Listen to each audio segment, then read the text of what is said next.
Salutations, Sojourner. My name is Oleander, and I'm not sure if I'm dead or alive. But at least you have the opportunity to follow the real heroes of this story here on Sojourners Awake. And as always, may your story continue. I sure hope mine does.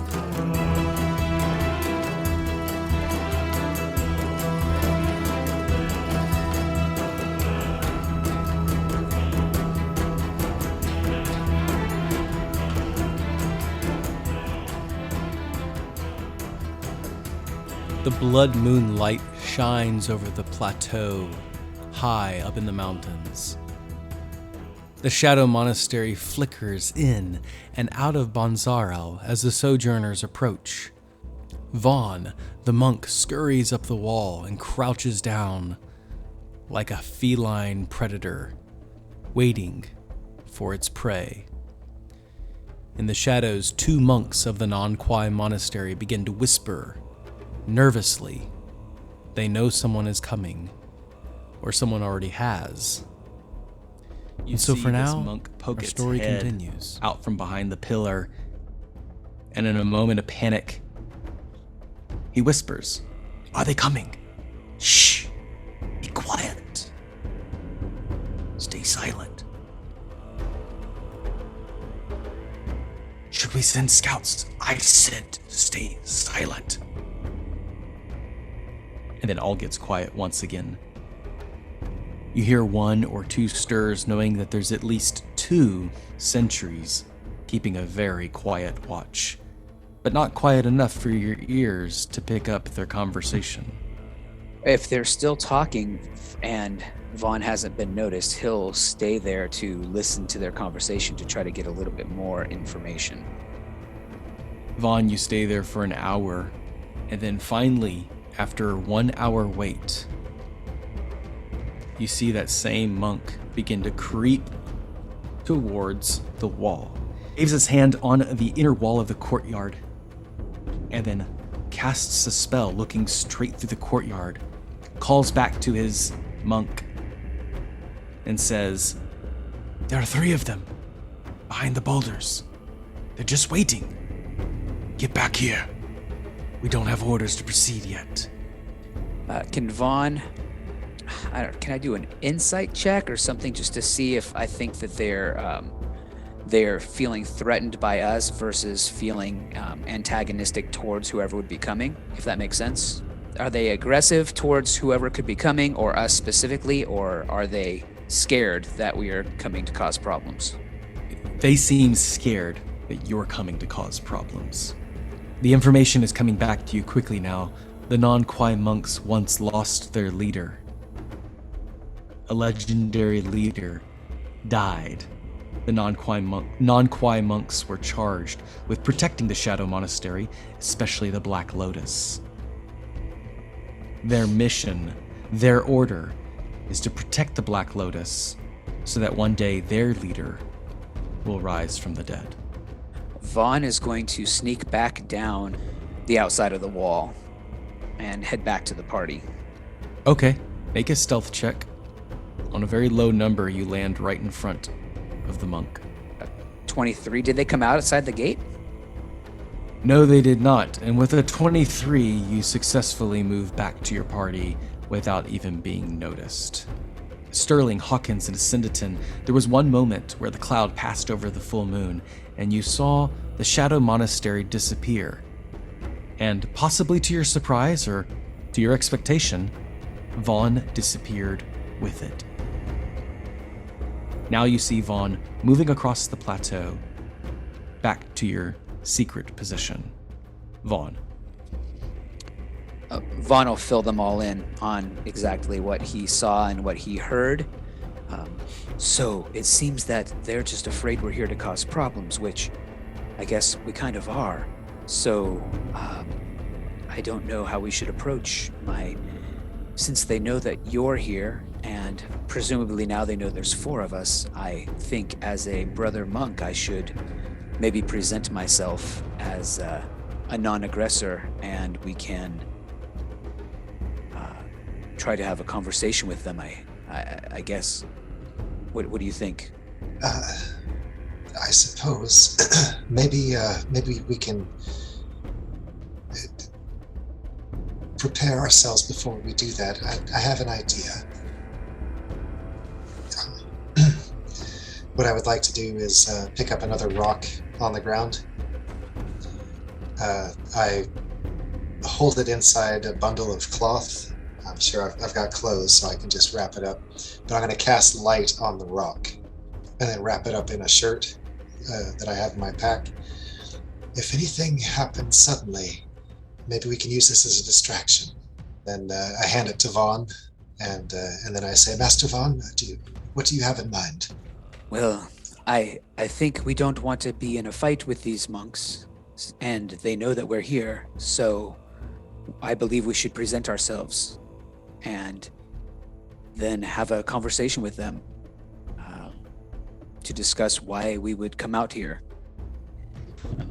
Now we know that they are protecting the Lotus, but really we are too. So we have the same mission. We just maybe we should warn them about a potential attack from someone who has ill intentions for the Black Lotus. Yeah, Vaughn, I agree with you absolutely, but I feel like Asyndeton should do the talking. Like, you're good and everything, but he's got a little bit more of that silver tongue. I think Asyndeton should be the one who represents us once we go in with the monks, but as a brother monk, maybe me presenting myself initially would put them at ease. I do believe you are the key, yes. A bard is not such a threatening emissary either, so maybe we go together. With that agreed, I think Vaughn is going to come out from behind the rock, and he's going to present himself in a strong voice, not aggressive but strong. I just simply say, Brother monks, we mean you no harm. We are here to support you. We would appreciate the comfort of your hearth tonight. The gate opens. One monk walks out, and you can see that he is in father robes. The highest rank in this order. He holds out a hand upright towards you, showing there's no weapon in his palm. Then beckons only you to walk the 50 feet over, Vaughn. How do you proceed?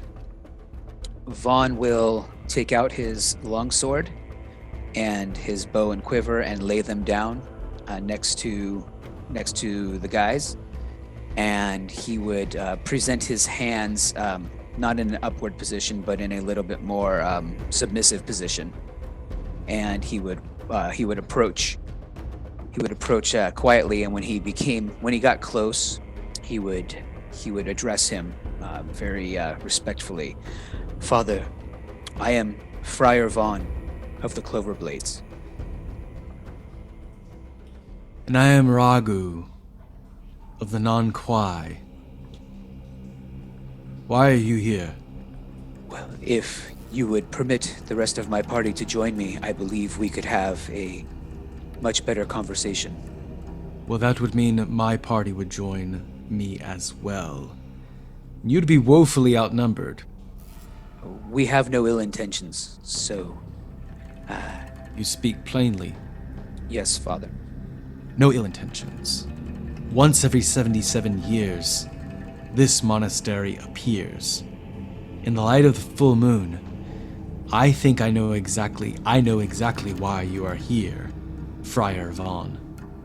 We are here to protect the Black Lotus from the evils who would like to take it from you.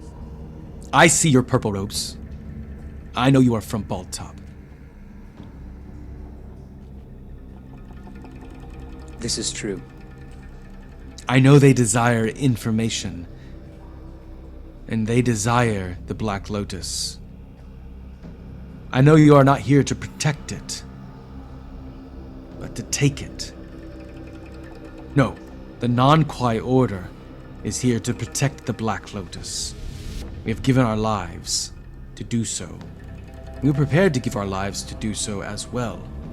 Could you say the same, Friar Vaughn? I believe that there is an evil that has intentions that could devastate this entire world, and yes, I am willing to die to protect this world from that evil. You may make your persuasion check. Well, Vaughn is going to rub his mother's ring. It allows me to auto-pass a charisma check when I'm persuading once a day. I believe the DM gave that to me. That's true, but you must show him something beautiful in the world in order to do so. Well, it's very dark. I would say, oh gosh, this is risky as can be. Vaughn will then say, Father, I would like you to meet this beautiful young lady I have with me. And he's going to encourage Aramonte to come out and sit on his shoulder. And then he's getting ready to punch him in the face if he has to. Yeah. Ragu's eyes open wide, his eyebrows go up, and he says, "There is more than meets the eye with you, Friar Vaughn." Not more than a nice meal around a warm fire could not explain. Our hospitality is very lacking. We would be open to whatever you have to offer. I'm not sure I can vouch for your friends. I will vouch for my friends. Lay down your weapons. I have already laid down my weapons. I have none to speak of. You may stay here one night. You may stay in your quarters.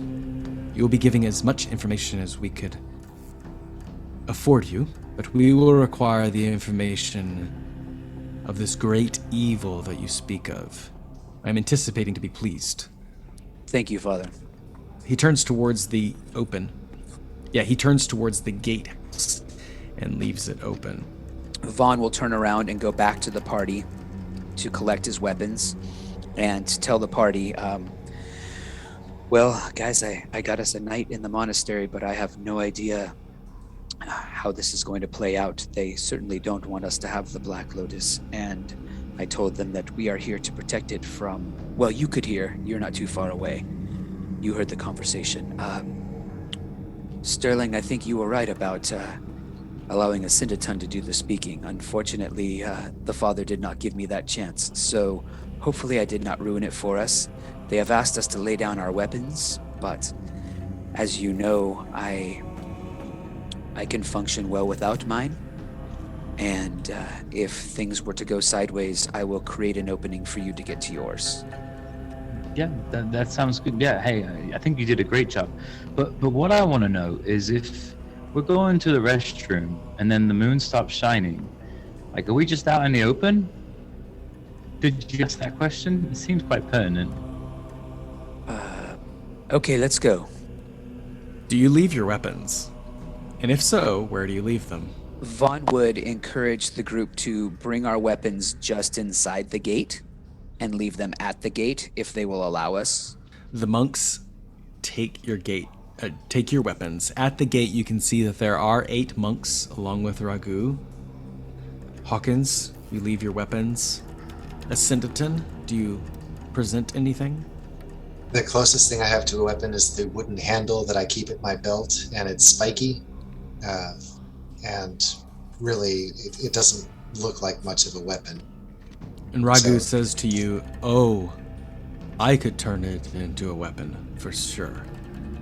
Very well. He takes it and he puts it carefully down, slightly away from the other weapons. He doesn't want it damaged. Yeah, he leaves his sling and his quarterstaff at the gate. Where is your starstone? It's around his neck. No one seems to notice it. It remains around your neck. Ragu then leads you to your quarters inside the monastery. You see that you are inside a courtyard, and that courtyard leads to 2 stone buildings that jut out of a major monastery. And inside one of those buildings on the left. Ragu shows you to the rooms and says, I will be back within an hour with food and an expectation to hear of this great evil. Vaughn, you are in the room with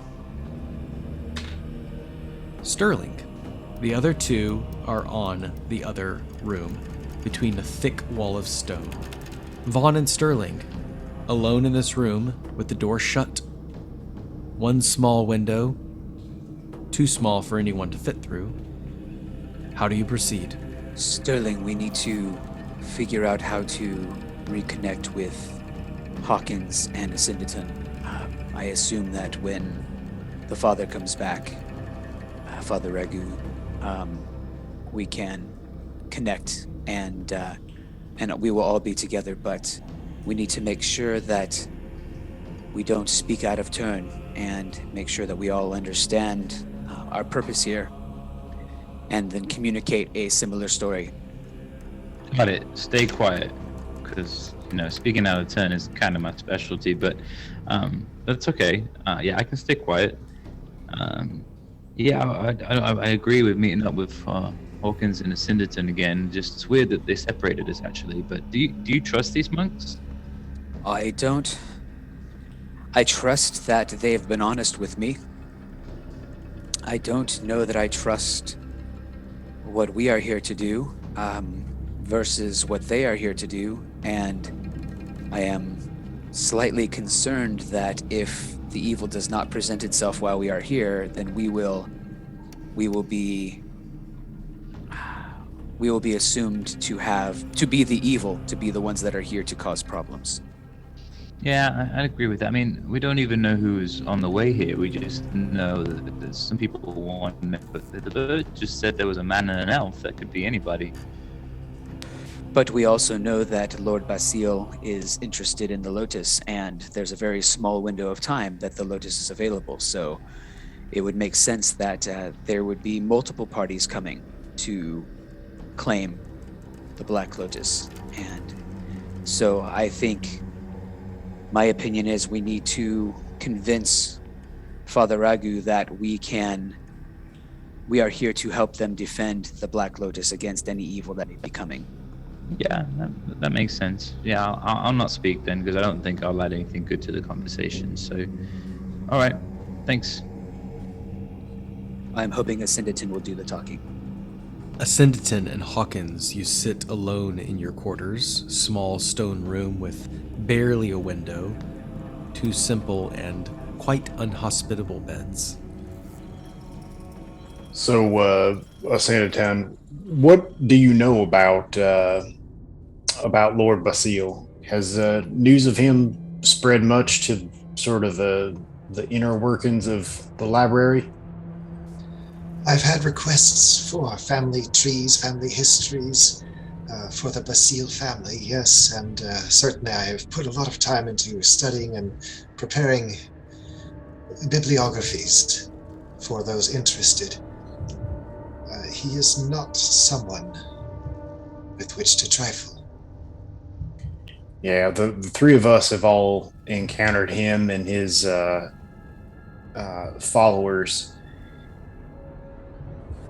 I think it's going to be important for us to be able to talk about Lord Basile and what he's been up to.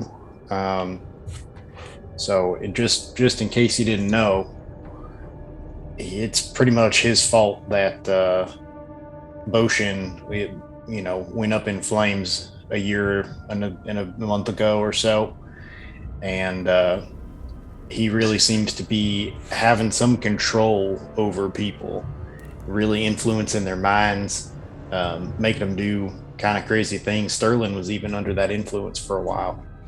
And I was there with you when we faced that creature in the tower. Yeah, definitely his doing as well. He has a lot of power and isn't afraid to use people to achieve his goals. I don't know that we know exactly what those goals are, but he's a frightening man. He is indeed, and I have gathered as much from my own readings. Certainly not someone that we should be careless about. And at that minute, Vaughn, you get a knock at the door. The door opens, and Father Ragu stands before you. Hello, Father. Yes, Father. Are you ready? Yes. Yes, have you gathered the other two of our party? Oh, of course. In the other room. Yes, we could all go over there, or wherever you would like to meet. I'll let you lead the way. Vaughn would encourage Sterling to follow and walk across to the other room. Sterling, would you please make an insight check? 8. You are very focused on not contributing to the conversation. Father Ragu knocks on the door. Hawkins and Asyndeton, you are led out. And then he leads you quietly to a corner in the room and says, "It'll be just us. Now, food will be here very shortly. Tell me, what do you have to offer?" Father, if you don't mind, while have represented this party thus far to you, being a brother monk, I believe that each member of this party, and I look at Sterling with a side eye, has something to contribute to this conversation.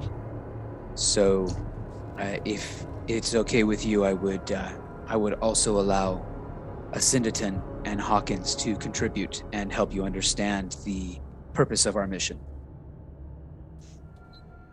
Please do. Asyndeton looks at Hawkins for a moment to make sure he's not going to speak when Hawkins is about to. And when he sees that the coast is clear, he says, "Well, Father Ragu, I want to start a few years ago with a family called Basile. Have you heard of them?" I have not. Ah. Well, you see, a very powerful family in Bochen rose to preeminence. The Basile family has been a ruling family for many years, but through a series of machinations, they found their way even higher. And then the pot boiled over just a year ago. Certainly you've heard of the city of Bochen and its destruction on a massive scale. These three, and I gesture to Hawkins, Sterling, and Vaughn, escaped with their lives. Barely. And who was behind the attack? Lord Basile. When you say barely escaped with your lives, Father Ragu smiles at you, Hawkins. A knowing smile. Do I catch that smile as well? It was not very well hidden. Okay. So, filing that away, Asyndeton continues. Lord Basile is not beyond using very, very underhanded means to get what he wants. His family is known for unscrupulous dealings. As an example, he sent several large metallic humanoid forms to Balltop Library. One of them activated, came to life, and marched through the grounds, destroying things. Hawkins and I faced it at the top of the tower, and again barely escaped with our lives. His gift was nearly the end of Balltop Library, and if it were not for Master Hawkins, I would not be here. And that same underhandedness shows itself in many ways. Lord Basile uses many means to get what he is looking for, including using others. I understand that a couple of sojourners came your way earlier today. Did you subject them to the same treatment that we have gotten? As I said before, we are not very hospitable. Hawkins, to what are you paying attention to? And how are you responding? I think Hawkins is paying pretty close attention to this conversation and watching how Father Ragu is responding. He's sort of amused by the way that Asyndeton has relayed the information, presented the information, and he's, I think he's just very focused on what Father Ragu is, how he's reacting to it. And Sterling, how are you responding, and what are you paying attention to? He's not responding because he's been told not to. So he's sitting there patiently looking, but he's definitely trying to gain more insight. Something stuck in his maw about the first time they came to get him, and he's just kind of chewing on that as he is just paying attention to the words, the way that he's speaking, the knowing smiles, the body language, those kind of things. And Vaughn, to what are you paying attention to, and how are you responding during Asyndeton's speech? So Vaughn is towards Father Ragu. He is trying to be very obviously supportive and in agreement of what Asyndeton is saying. But in his own mind, in his own person, he is evaluating. He's trying to see how Father Ragu is receiving this information, and if he thinks that this could end up becoming a violent situation. He's ready to defend the group immediately, and not quite holding an action, but that idea, he's ready to punch Father Ragu in the face if he has to. Sterling, Vaughn, and Hawkins, you may make your insight check. High number, winner. 22. Also 22 for Hawkins. Hawkins? 22. 8. Sterling, you are very focused on not speaking. So the information, though plainly in front of your nose, moves right past you. Father Ragu called Vaughn father, not friar. Vaughn, something does not sit well with you. Your bodily instincts are just raging, much more differently than it was when you first encountered Father Ragu. Something primal is off. As Father Ragu continues to be amused by Asyndeton's speech, he says, well, like I said, we are not hospitable. But I would make a suggestion. To you, young one, and he looks to Sterling and placing his hand upon his shoulder says, I think you should go to the end of the road. Hawkins is going to jump up immediately and attempt a shocking grasp. And Lord Basile begins to shape in front of you, shedding the form of Father Ragu. And he says to you, Vaughn, don't worry. You gave me all the time I needed, thanks to your long-winded friend. Sterling, go get me the Black Lotus. Everyone roll for initiative.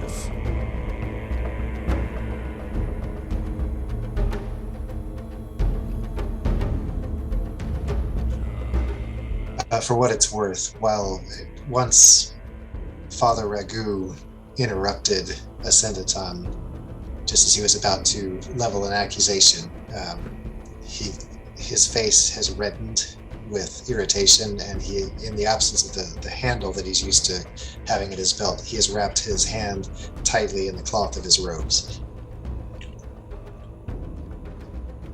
First of all, Sterling, make your wisdom saving throw. DC is 17. You may make it with advantage because of Sylvia's bracelet begins to tighten around your wrist. He gets an 18. Sterling, you're able to resist the very familiar voice of the man who brought you back from the dead. But, and it's a good thing you healed yourself from the poisoning. As you roll with advantage, given the bracelet from Sylvia, you resist the suggestion from Lord Basile. Hawkins, you were on the spot at the top of the initiative. You indicated that you did Shocking Grasp against Lord Basile. The DC is 12. Yeah, unfortunately, the sickness his vision is still blurred a bit, and he reaches out with the power port on his left wrist and just misses contact with Lord Basile. Unless he's wearing metal armor by some chance. He will punch Go ahead. with his offhand then, with his second attack of his multi-attack. It'll be a pittance if it actually works, but that's okay. That's a 18 to hit. It is. You smack across the jaw of Lord Basile. And if I'm not mistaken, that is 2 points of damage, 1 + 1 for strength. Yes. Take that. The small gnome just reaches up and pops him across the chin as he says to Sterling, go to the end of the road. Smack across the face. Is he Anything still else, small, or are you still enlarged from your thing? That's right, a giant Hawkins smacks Lord Basile across the face, appearing as a 7-foot gnome. Vaughn. So I'm attacking with disadvantage. Is that what I'm remembering? Yes. Okay. So Vaughn, having no weapons, is going to punch Lord Basile. 12 or higher. That's a 13. Yeah, 7 points of damage, and he will bonus action flurry of blows. A 17 to hit for 9 points of damage. Oh shoot, and an 11. Ah. He blocks the last one very quickly, seeing that you've now entered into combat. Next up in the initiative, Sterling. All of a sudden, the ethereal light starts coming out of his sea glass, and effectively that bark skin starts going all over his body and making it a little bit harder to hit. And he then is overcome with rage and anger at the audacity of this man standing among them and trying to take him away from his friends. And so the archer will be emblazoned in his chest, and he is getting ready to fight. Asyndeton.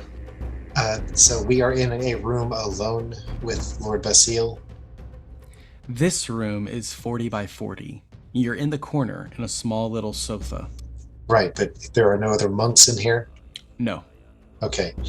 I am going to run for the door to the room and step out into the hall. But before I do that, I'm going to use a Bardic Inspiration die and give it to Vaughn.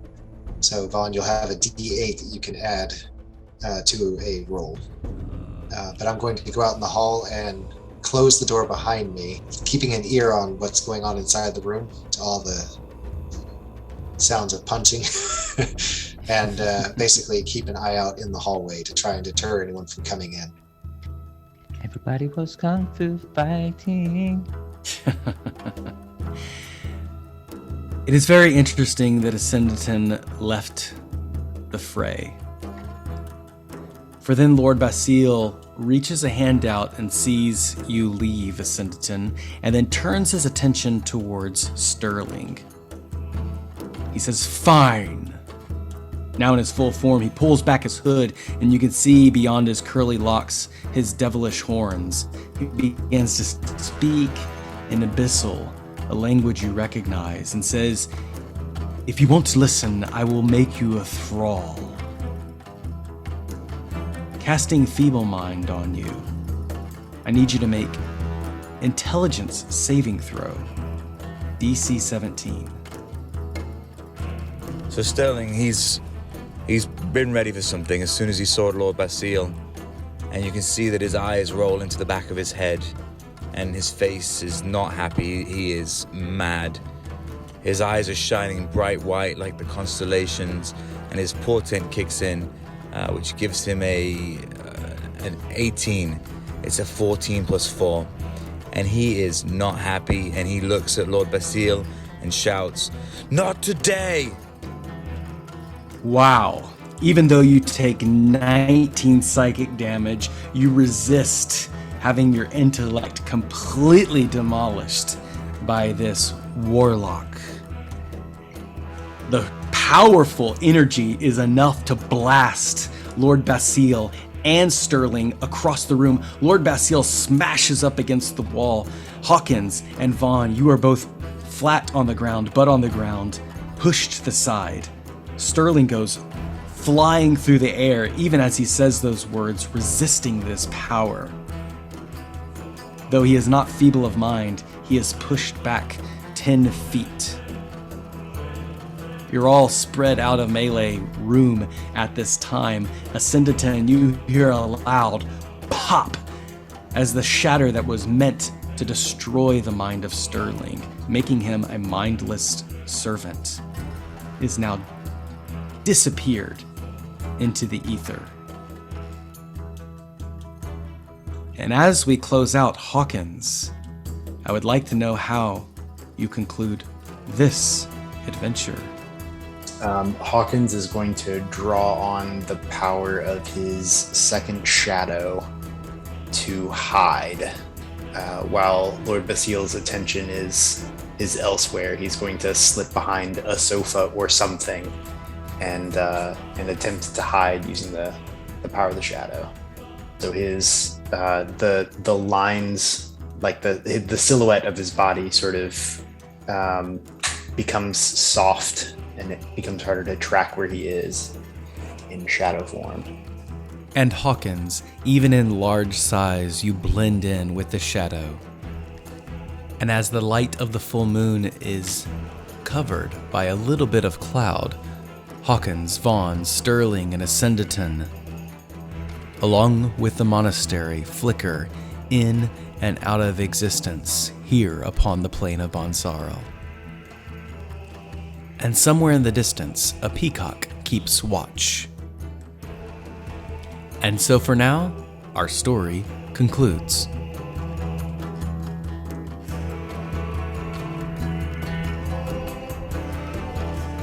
Thank you for listening, Sojourners.